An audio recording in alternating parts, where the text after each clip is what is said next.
Hi అండి అందరికీ. So నాకు ఒక డౌట్ వచ్చిందండి, నా డౌట్ క్లారిఫై చేస్తారని అనుకుంటాను. దానికన్నా ముందు మీరు లైక్ అండ్ సబ్స్క్రైబ్ చేయండి, లైక్ చేయండి, షేర్ చేయండి. నా వీడియోస్ ఇప్పుడే స్టార్టింగ్లో ఉన్నానండి, వీడియోస్ క్రియేట్ చేయడం కాస్త సపోర్ట్ చేయండి. ఏం లేదండి, రీసెంట్గా మనందరూ సాఫ్ట్వేర్ జాబ్స్లో భయపడుతున్నారు కదా, ఏఐ వచ్చింది జాబ్స్ అన్నీ పోతాయి అని చెప్పేసి. నాకు విషయం అర్థం కాదండి. ప్రీవియస్లీ మనం ముందు అసలు మన అమ్మమ్మ వాళ్ళ మమ్మీ వాళ్ళ కాలంలో, ఈవెన్ మనం కిడ్స్గా ఉన్నప్పుడు టైప్ రైటర్స్ ఉండేయండి.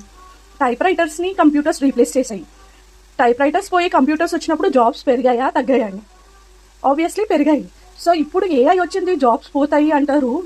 ఏఐ, రిమెంబర్ అండి, ఏ సాఫ్ట్వేర్ అయినా మనిషి కన్నా పర్ఫెక్ట్గా ఏది చేయలేదండి. సో ఏఐ వచ్చినా కూడా జాబ్స్ పోవడం అనేది ఆ ఆలోచన కొంచెం రాంగ్ అండి.